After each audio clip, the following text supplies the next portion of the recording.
मेरे प्यारे देशवासियों, नमस्कार। कोरोना के प्रभाव से हमारी मन की बात भी अछूती नहीं रही है। जब मैंने पिछली बार आपसे मन की बात की थी, तब पैसेंजर ट्रेनें बंद थी, बसें बंद थी, हवाई सेवा बंद थी। इस बार बहुत कुछ खुल चुका है। श्रमिक स्पेशल ट्रेनें चल रही हैं, अन्य स्पेशल ट्रेनें भी शुरू हो गई हैं। तमाम सावधानियों के साथ हवाई जहाज उड़ने लगे हैं। धीरे धीरे उद्योग भी चलना शुरू हुआ है। यानी अर्थव्यवस्था का एक बड़ा हिस्सा अब चल पड़ा है, खुल गया है। ऐसे में हमें और ज्यादा सतर्क रहने की आवश्यकता है। 2 गज की दूरी का नियम हो, मुंह पर मास्क लगाने की बात हो सके तो वहां तक घर में रहना हो, ये सारी बातों का पालन, उसमें जरा भी ढिलाई नहीं बरतनी चाहिए। देश में सबके सामूहिक प्रयासों से कोरोना के खिलाफ लड़ाई बहुत मजबूती से लड़ी जा रही है। जब हम दुनिया की तरफ देखते हैं तो हमें अनुभव होता है कि वास्तव में भारतवासियों की उपलब्धि कितनी बड़ी है। हमारी जनसंख्या ज्यादातर देशों से कई गुना ज्यादा है। हमारे देश में चुनौतियां भी भिन्न प्रकार की हैं, लेकिन फिर भी हमारे देश में कोरोना उतनी तेजी से नहीं फैल पाया जितना दुनिया के अन्य देशों में फैला। कोरोना से होने वाली मृत्यु दर भी हमारे देश में काफी कम है। जो नुकसान हुआ है उसका दुख हम सबको है, लेकिन जो कुछ भी हम बचा पाए हैं वो निश्चित तौर पर देश की सामूहिक संकल्प शक्ति का ही परिणाम है। इतने बड़े देश में हर एक देशवासी ने खुद इस लड़ाई को लड़ने की ठानी है। ये पूरी मुहिम पीपल ड्रिवन है। साथियों, देशवासियों की संकल्प शक्ति के साथ एक और शक्ति इस लड़ाई में हमारी सबसे बड़ी ताकत है, वो है देशवासियों की सेवा शक्ति।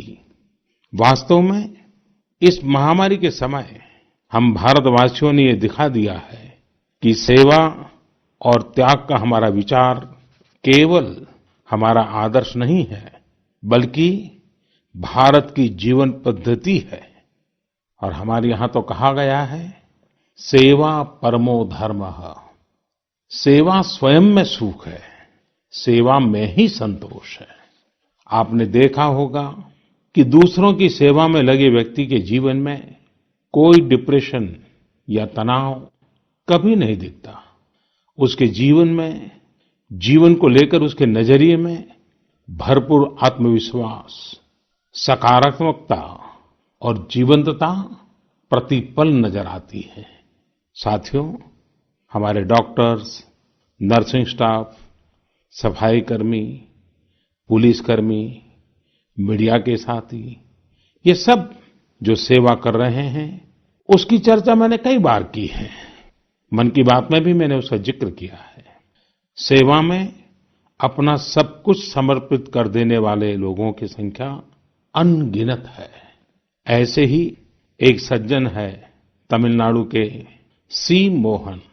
सी मोहन जी मदुरई में एक सैलून चलाते हैं। अपनी मेहनत की कमाई से इन्होंने अपनी बेटी की पढ़ाई के लिए 5 लाख रुपए बचाए थे, लेकिन इन्होंने ये पूरी राशि इस समय जरूरतमंदों, गरीबों की सेवा के लिए खर्च कर दी।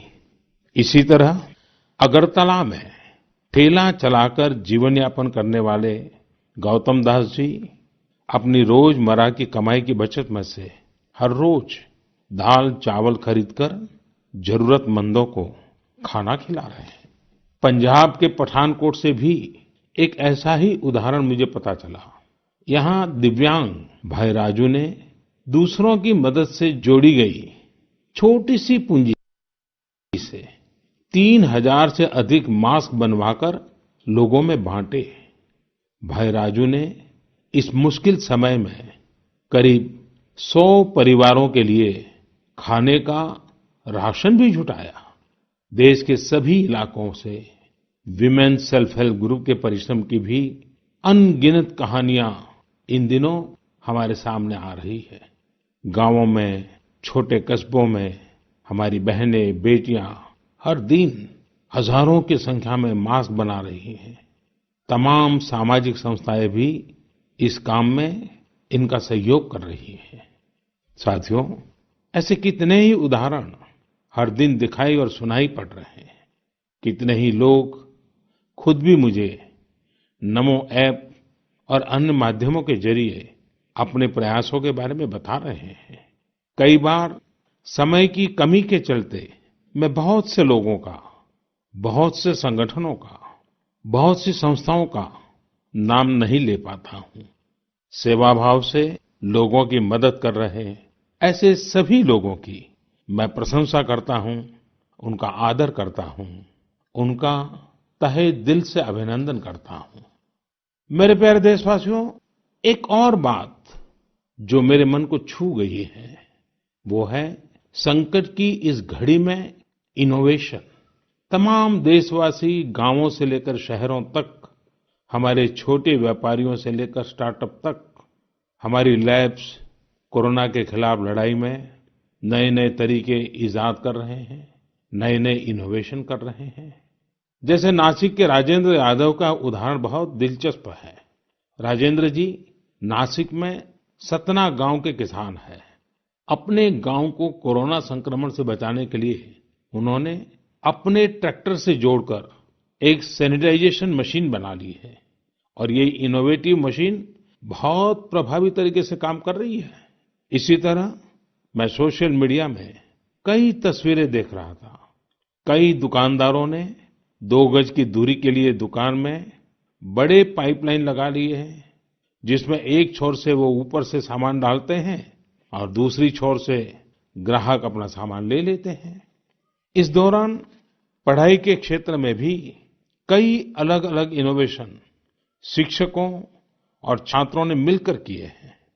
ऑनलाइन क्लासेस, वीडियो क्लासेस, उसको भी अलग-अलग तरीकों से इनोवेट किया जा रहा है।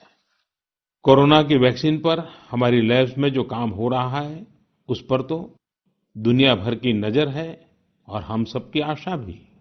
किसी भी परिस्थिति को बदलने के लिए इच्छा शक्ति के साथ ही बहुत कुछ इनोवेशन पर भी निर्भर करता है।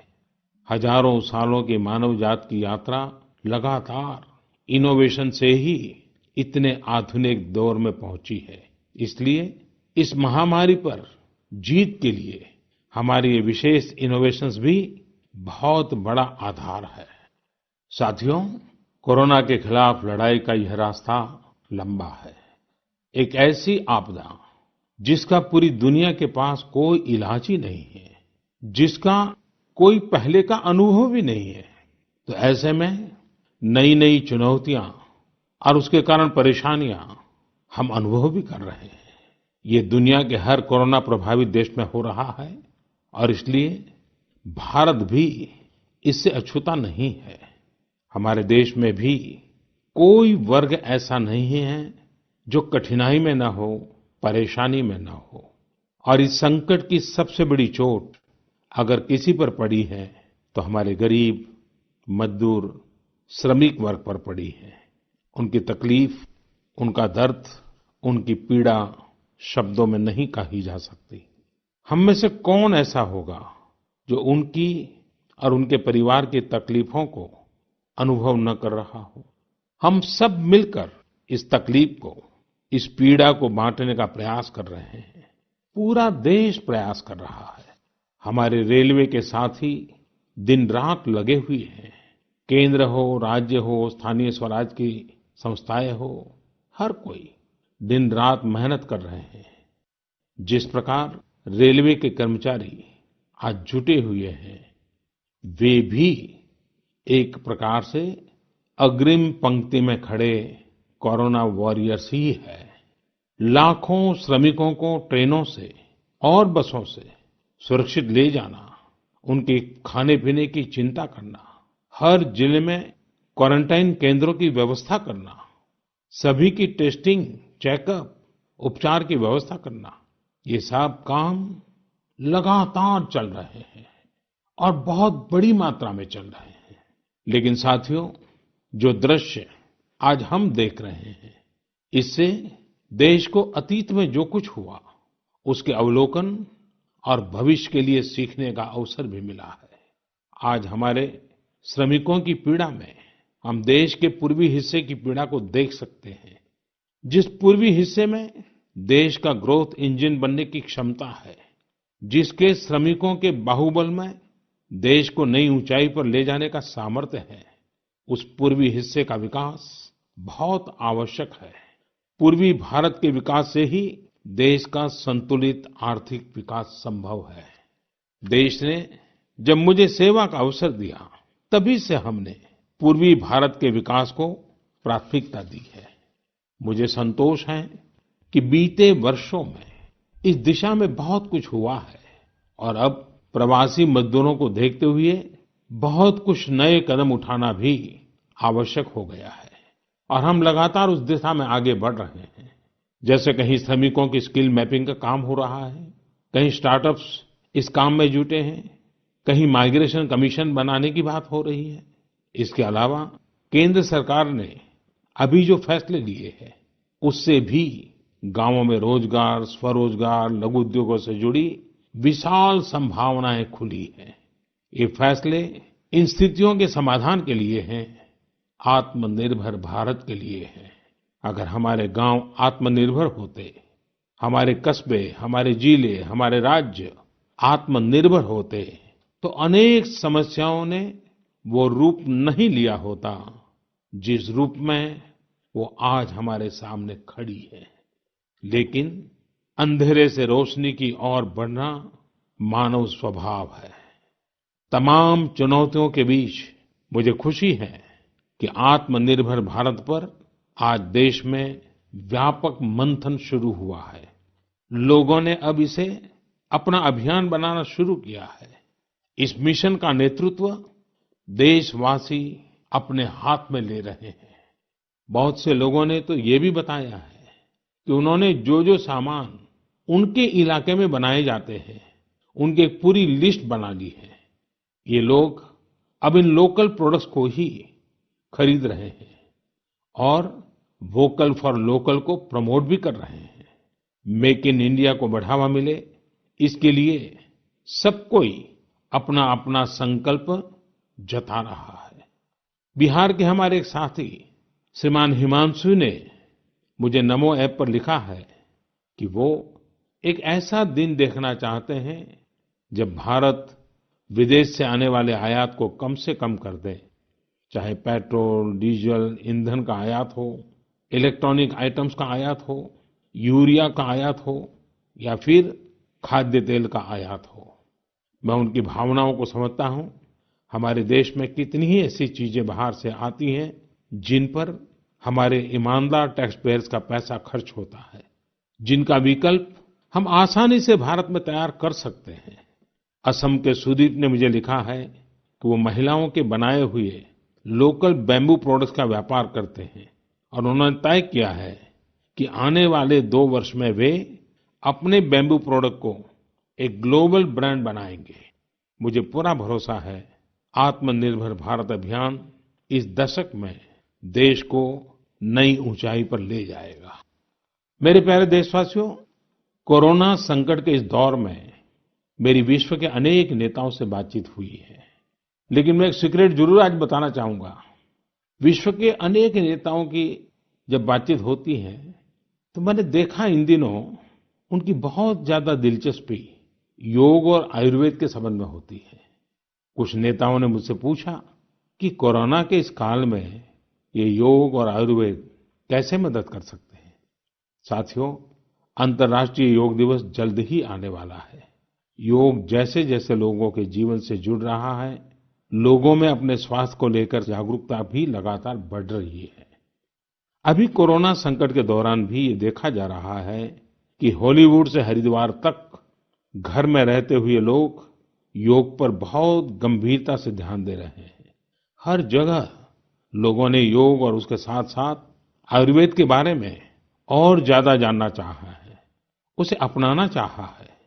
कितने ही लोग जिन्होंने कभी योग नहीं किया, वे भी या तो ऑनलाइन योग क्लास से जुड़ गए हैं या फिर ऑनलाइन वीडियो के माध्यम से भी योग सीख रहे हैं।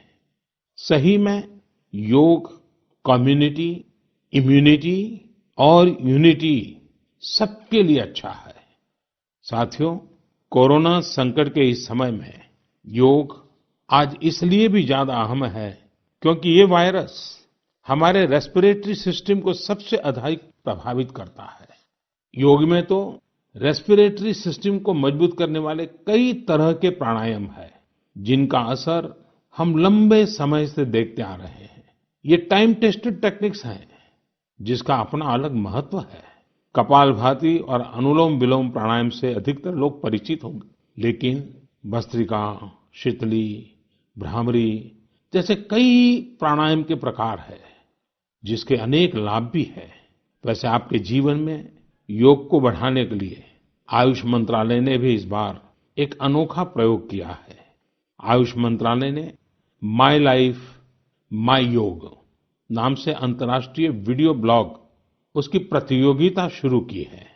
भारत ही नहीं, पूरी दुनिया के लोग इस प्रतियोगिता में हिस्सा ले सकते हैं।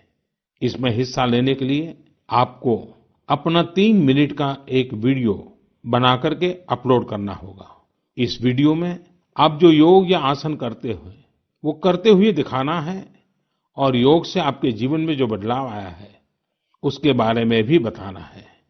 मेरा आपसे अनुरोध है, आप सभी इस प्रतियोगिता में अवश्य भाग लें और इस नए तरीके से अंतर्राष्ट्रीय योग दिवस में आप हिस्सेदार बनिए।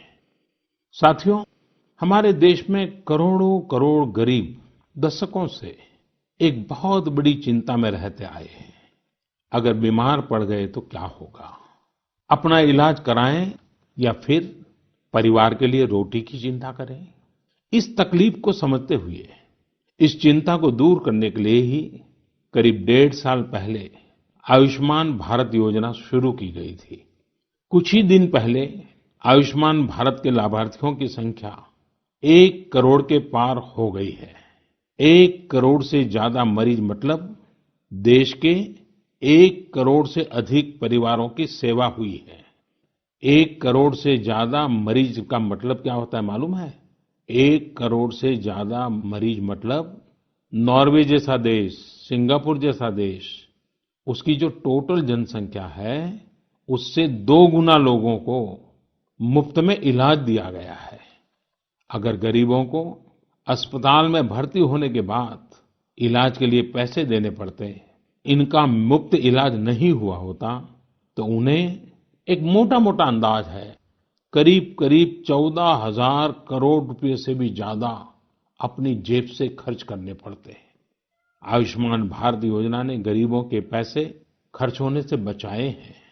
मैं आयुष्मान भारत के सभी लाभार्थियों के साथ साथ मरीजों का उपचार करने वाले सभी डॉक्टरों, नर्सेज और मेडिकल स्टाफ को भी बधाई देता हूं। आयुष्मान भारत योजना के साथ एक बहुत बड़ी विशेषता पोर्टेबिलिटी की सुविधा भी है। पोर्टेबिलिटी ने देश को एकता के रंग में रंगने में भी मदद की है। यानी बिहार का कोई गरीब अगर चाहे तो उसे कर्नाटका में भी वही सुविधा मिलेगी जो उसे अपने राज्य में मिलती। इसी तरह महाराष्ट्र का कोई गरीब चाहे तो उसे इलाज की वही सुविधा तमिलनाडु में मिलती। इस योजना के कारण किसी क्षेत्र में जहां स्वास्थ्य की व्यवस्था कमजोर है, वहां के गरीब को देश के किसी भी कोने में उत्तम इलाज कराने की सहूलियत मिलती है। साथियों, आप ये जानकर हैरान रह जाएंगे कि 1 करोड़ लाभार्थियों में से 80% लाभार्थी देश के ग्रामीण इलाकों के हैं। इनमें भी करीब करीब 50% लाभार्थी हमारी माताएं, बहनें और बेटियां हैं। इन लाभार्थियों में ज्यादातर लोग ऐसी बीमारियों से पीड़ित थे जिनका इलाज सामान्य दवाओं से संभव नहीं था। इनमें से 70% लोगों की सर्जरी की गई है। आप अनुमान लगा सकते हैं कि कितनी बड़ी तकलीफों से इन लोगों को मुक्ति मिली है। मणिपुर के चुराचांदपुर में 6 साल के बच्चे केलेनसांग, उसको भी इसी तरह आयुष्मान योजना से नया जीवन मिला है। केलेनसांग को इतनी छोटी उम्र में ब्रेन की गंभीर बीमारी हो गई। इस बच्चे के पिता दिहाड़ी मजदूर हैं और माँ बुनाई का काम करती हैं। ऐसे में बच्चे का इलाज कराना बहुत कठिन हो रहा था, लेकिन आयुष्मान भारत योजना से अब उनके बेटे का मुफ्त इलाज हो गया है। कुछ इसी तरह का अनुभव पुडुचेरी की अमूर्था वल्ली जी का भी है। उनके लिए भी आयुष्मान भारत योजना संकट मोचक बनकर आई है। अमूर्था वल्ली जी के पति की हार्ट अटैक से दुखद मृत्यु हो चुकी है। उनके 27 साल के बेटे जीवा को भी हार्ट की बीमारी थी। डॉक्टर्स ने जीवा के लिए सर्जरी की सलाह दी थी, लेकिन दिहाड़ी मजदूरी करने वाले जीवा के लिए अपने खर्च से इतना बड़ा ऑपरेशन करवाना संभव ही नहीं था। लेकिन अमूर्था वल्ली ने अपने बेटे का आयुष्मान भारत योजना में रजिस्ट्रेशन करवाया और 9 दिनों बाद बेटे जीवा के हार्ट की सर्जरी भी हो गई। साथियों, मैंने आपको सिर्फ 3-4 घटनाओं का जिक्र किया है। आयुष्मान भारत से तो ऐसी 1 करोड़ से अधिक कहानियां जुड़ी हुई है। ये कहानियां जीते जागते इंसानों की हैं। दुख तकलीफ से मुक्त हुए हमारे अपने परिवारजनों की है। आपसे मेरा आग्रह है, कभी समय मिले तो ऐसे व्यक्ति से जरूर बात करिएगा जिसने आयुष्मान भारत योजना के तहत अपना इलाज कराया हो।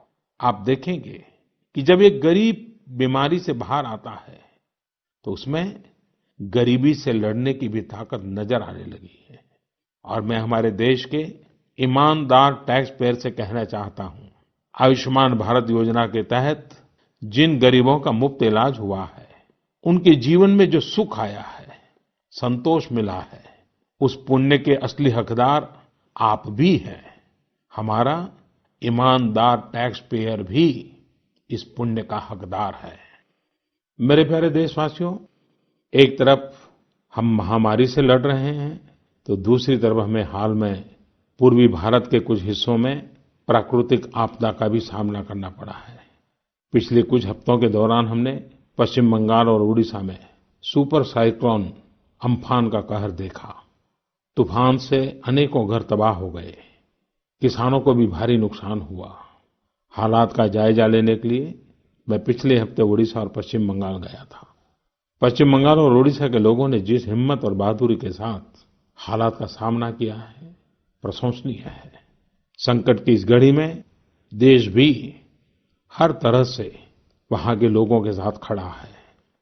साथियों, एक तरफ जहां पूर्वी भारत तूफान से आई आपदा का सामना कर रहा है, वहीं दूसरी तरफ देश के कई हिस्से टिड्डियों या लोकस्ट के हमले से प्रभावित हुए हैं। इन हमलों ने फिर हमें याद दिलाया है कि ये छोटा सा जीव कितना नुकसान करता है। टिड्डी दल का हमला कई दिनों तक चलता है। बहुत बड़े क्षेत्र पर इसका प्रभाव पड़ता है। भारत सरकार हो, राज्य सरकार हो, कृषि विभाग हो, प्रशासन भी इस संकट के नुकसान से बचने के लिए, किसानों की मदद करने के लिए आधुनिक संसाधनों का भी उपयोग कर रहा है। नए नए आविष्कार की तरफ भी ध्यान दे रहा है। और मुझे विश्वास है कि हम सब मिलकर के हमारे कृषि क्षेत्र पर ये जो संकट आया है, उससे भी लोहा लेंगे, बहुत कुछ बचा लेंगे।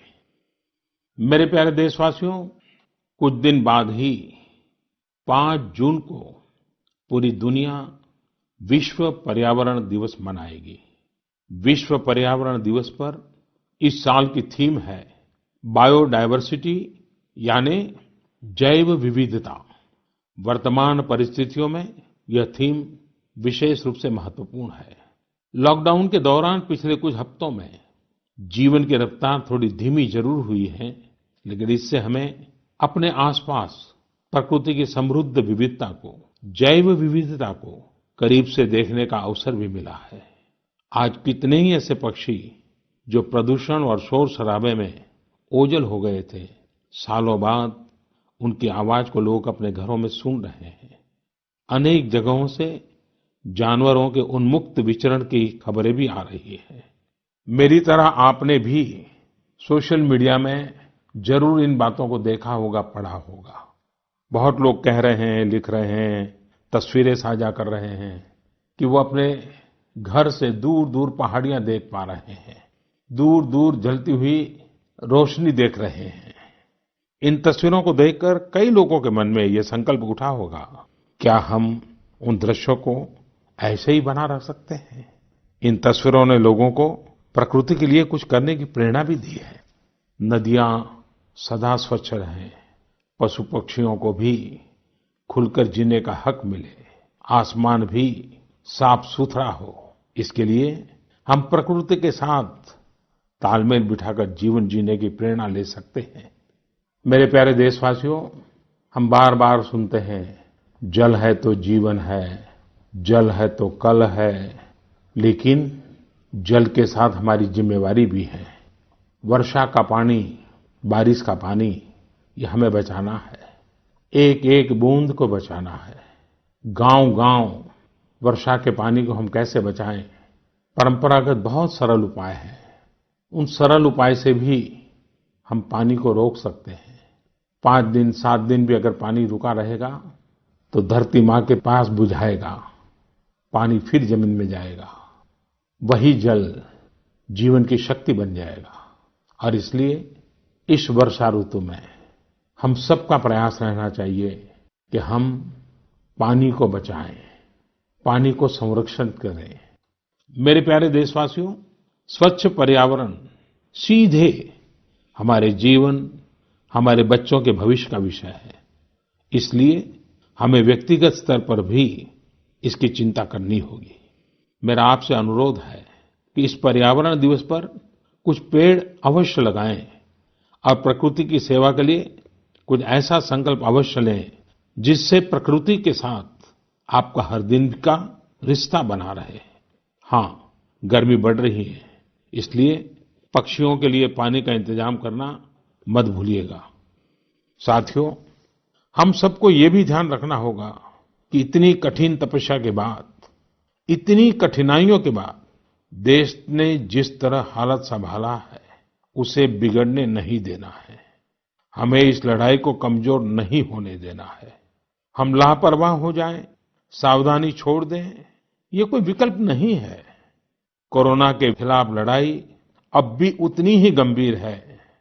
आपको, आपके परिवार को कोरोना से अभी भी उतना ही गंभीर खतरा हो सकता है। हमें हर इंसान की जिंदगी को बचाना है। इसलिए 2 गज की दूरी, चेहरे पर मास्क, हाथों को धोना, इन सब सावधानियों का वैसे ही पालन करते रहना है जैसे अभी तक करते आए हैं। मुझे पूरा विश्वास है कि आप अपने लिए, अपनों के लिए, अपने देश के लिए ये सावधानी जरूर रखेंगे। इसी विश्वास के साथ आपके उत्तम स्वास्थ्य के लिए मेरी हार्दिक शुभकामनाएं हैं। अगले महीने फिर एक बार मन की बात अनेक नए विषयों के साथ जरूर करेंगे।